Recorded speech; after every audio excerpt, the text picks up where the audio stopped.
मेटफा education में आपका स्वागत है। आइए स्टार्ट करते हैं electrostatic chapter 1 video lecture number 6 अध्यारोपण का सिद्धांत प्रिंसिपल ऑफ सुपरपोजिशन। बात करेंगे इसके ऊपर। इससे पहले हमने क्या क्या पढ़ा। हमने पढ़ा आवेश, चार्ज क्या होता है, चार्ज की प्रॉपर्टीज पढ़ी थी, गुणधर्म पढ़े थे, कूलाम का नियम पढ़ा था और हमने कुछ न्यूमेरिकल भी किए थे और कूलाम के नियम का सदिश रूप भी पढ़ा था। कूलाम का नियम पढ़ा था। हमने क्या कहा था, दो आवेशों के बीच लगने वाला बल उन आवेशों के गुणनफल के समानुपाती होता है और उनके बीच की दूरी के वर्ग के व्युत्क्रमानुपाती होता है। कूलाम का नियम हमने किस कंडीशन के अंदर अप्लाई किया, जब हमारे पास मात्र दो आवेश थे। मान लो आवेशों की संख्या 2 से अधिक हो गई, तो आप क्या करोगे? यदि आवेशों की संख्या 2 से अधिक होगी तो हम अध्यारोपण का सिद्धांत काम में लेंगे। अध्यारोपण के सिद्धांत का मतलब क्या है? बेसिक सेंस अध्यारोपण के सिद्धांत का है कि किसी एक आवेश पर अन्य आवेशों द्वारा अध्यारोपित किया गया कुल बल कितना है, वो हमें निकालना है। इसी सिद्धांत को हम अध्यारोपण का सिद्धांत कहते हैं, प्रिंसिपल ऑफ सुपरपोजिशन कहते हैं। मतलब एक चार्ज के ऊपर दो या दो से ज्यादा चार्जेस के द्वारा लगने वाला टोटल फोर्स कितना होगा वो निकालेंगे। इस प्रिंसिपल को क्या कहते हैं? Principle of superposition. तो चलो बात करते हैं। मैं एक कोऑर्डिनेट ज्योमेट्री बना लेता हूं। ये एक्स एक्स है, ये वाई एक्स है और इस कोऑर्डिनेट ज्योमेट्री के अंदर मैं तीन चार्जेस ले लेता हूं। ये मेरे पास Q1, ये मेरे पास Q2, ये मेरे पास Q3 और ले लेते हैं। बहुत सारे चार्जेस होंगे। यहां एक चार्ज मान लेता हूं मैं Qn। अच्छा, मैंने n चार्जेस ले लिए। ऐसे मान लो कि भाई मैंने n चार्जेस ले लिए इस कोऑर्डिनेट ज्योमेट्री में, जो अलग अलग जगह पर बिखरे हुए हैं। और मुझे क्या करना है, मैं ये चाहता हूं कि चार्ज नंबर 2 Q2 के ऊपर, या ऐसे मान लो चार्ज नंबर 1 के ऊपर 2 के द्वारा लगने वाला बल, 3 के द्वारा, 4 के द्वारा, 5 n में टोटल जितने भी ये हैं, मतलब इस 1 को छोड़ के 2 3 4 5 6 7 8 n जितने भी चार्जेस हैं, इन सब के द्वारा इस Q1 के ऊपर कितना फोर्स लगेगा। तो चलो बात करते हैं। मैं मान लेता हूं कि 1 का पोजीशन वेक्टर है R1। सदिश नियम देख रहे हैं तो पोजीशन वेक्टर तो लेना ही पड़ेगा। 2 का पोजीशन वेक्टर है R2, 3 का पोजीशन वेक्टर है R3 और n में चार्ज का पोजीशन वेक्टर है Rn। आई बात समझ में? तो अब भाई 2 एक पे फोर्स लगाएगा, 3 एक पे फोर्स लगाएगा, 4 एक पे फोर्स लगाएगा, 5वां लगाएगा, ऐसे ही nवां चार्ज लगाएगा। तो ये डिस्टेंस हमारे पास कितनी? R12। ये डिस्टेंस हमारे पास कितनी? R13। इसी प्रकार से चौथे के साथ R14, पांचवें के साथ R15 और इसी प्रकार nवें के साथ कितनी? ये हो गई R1n। सही, ये बात समझ। तो अब Q1 के ऊपर कौन कौन फोर्स लगाएगा? 2 लगाएगा, 3 लगाएगा, 4 लगाएगा, n सारे लगाएंगे। तो F नेट कितना जाएगा हमारे पास में? F एक पर लग रहा है 2 के कारण, F एक पर लग रहा है 3 के कारण, F एक पर लग रहा है 4 के कारण और इसी प्रकार से चलते चलते F एक पर लग रहा है n के कारण। यही तो बात होगी भाई। सारे के सारे फोर्स लगाएंगे, दूसरा भी लगाएगा, तीसरा भी लगाएगा, चौथा भी लगाएगा, nवां भी लगाएगा, सारे के सारे फोर्स लगाएंगे। तो अब इन फोर्स की वैल्यूज देखते हैं। F net is equal to F1 पर 2 लगा रहा है, कितना हो जाएगा? K Q1 Q2 upon R12 का स्क्वायर, R12 की कैप। आई नहीं बात समझ में?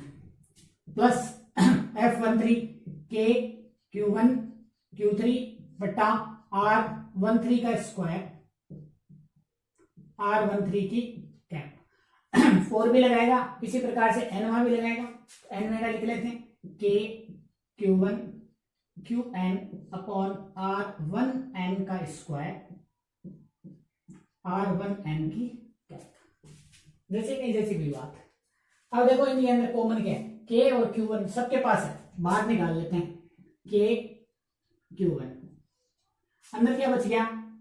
Q2 बट्टा R12 की स्क्वायर, R12 की कैप, Q3 बट्टा R13 का स्क्वायर और R13 की कैप,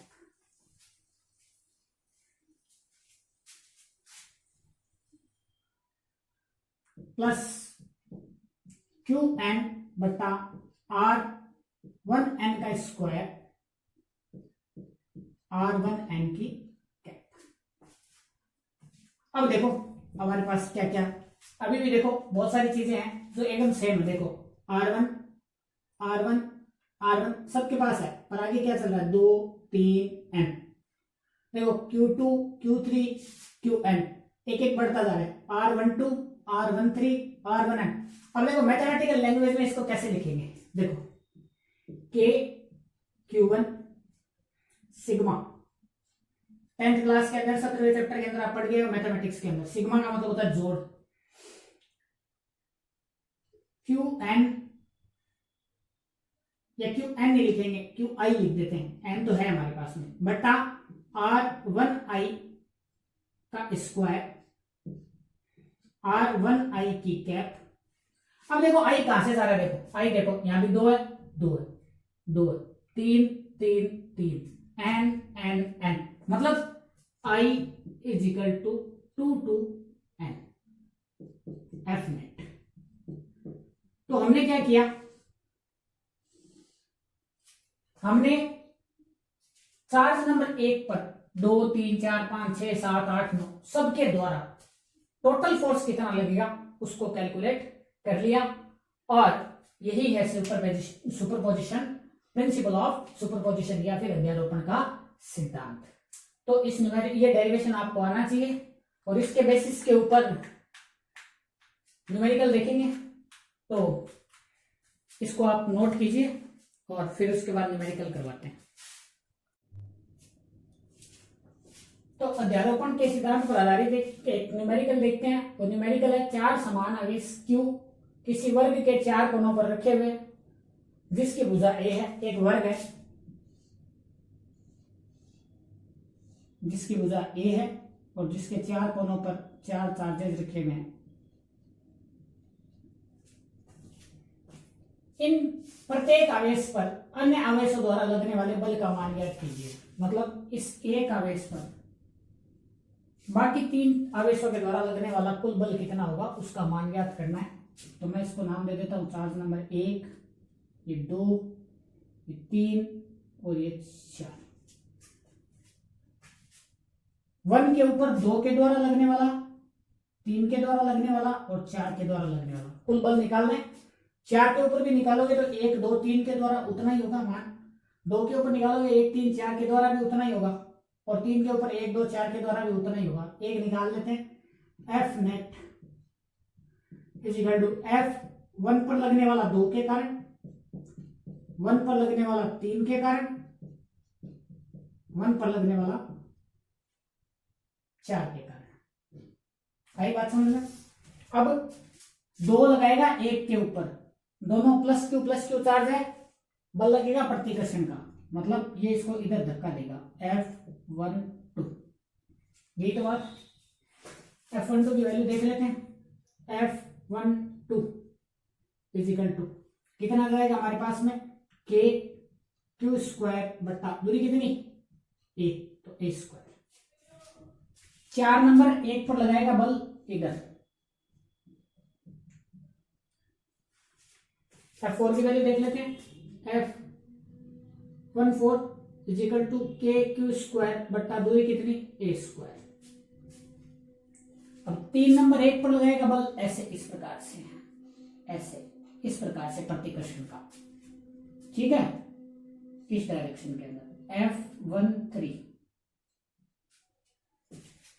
F13 की वैल्यू देखते हैं। F13 की वैल्यू देखने से पहले बीच की डिस्टेंस कितनी, क्या है, वर्ग का विकर्ण, वर्ग का विकर्ण कितना था, √2 है। F13 इज इक्वल टू के क्यू स्क्वायर बट्टा √2a का होल स्क्वायर, के क्यू स्क्वायर बट्टा 2a स्क्वायर। 2a²। तो भाई ये सब सदिश राशि है, तो ऐसे तो जुड़ेगी नहीं। कैसे जुड़ेगी? सदिश का संयोजन मैंने आपको बताया था, a1 प्लस a2, यदि दो वेक्टर हैं तो वो कैसे जुड़ते हैं? √a1² plus a2² plus 2a1 a2 cos theta. तो पहले इन दो को जोड़ लेते हैं, f1 और f2 को, सॉरी f14 और f12 को। तो इन दो के बीच का एंगल कितना? cos थीटा का मान 90 डिग्री, तो ये वैल्यू कितनी हो जाएगी? 0। तो हमारे पास में f12 plus f14 plus f14 is equal to root of f12 का square plus root of f14 का स्क्वायर। रूट f12 का स्क्वायर k² बटा a स्क्वायर, k² बटा a स्क्वायर का होल स्क्वायर, k² बटा a स्क्वायर का whole square. k² बटा a square बाहर निकाल लेते हैं, तो हमारे पास वैल्यू कितनी आ जाएगी? k² बटा a स्क्वायर, अंदर बजाएगा 1 + 1 2, √2। तो इन दोनों का परिणामी बल इस डायरेक्शन के अंदर कितना? k² बटा a स्क्वायर √2। और f13 कितना है हमारे पास में? k² बटा 2a स्क्वायर। और इन दोनों के बीच का एंगल कितना? 0 डिग्री। 0 डिग्री तो हमारे पास कितना जाएगा? cos 0 का मान a, तो a1² plus a2² plus 2a1 a2, a1 plus a2 का होल स्क्वायर का रूट a1 प्लस a2। तो हमारे पास में f net is equal to कितना जाएगा? f net is equal to इन दोनों का परिणामी कितना? k² बटा a स्क्वायर √2 प्लस f13 की वैल्यू कितनी? k² बटा 2a स्क्वायर। k² बटा a स्क्वायर कॉमन निकाल लेते हैं, अंदर बचेगा √2 प्लस 1 बटा, ये आ गया हमारे पास में f नेट। और बाकी सभी चार्जेस पर भी बल निकालोगे तो इतना ही आना है, यही आंसर आएगा। तो ये हो गया हमारा डेवलपमेंट का सिद्धांत और उसके ऊपर न्यूमेरिकल। आगे स्टार्ट करेंगे, आगे हम चलेंगे विद्युत क्षेत्र में।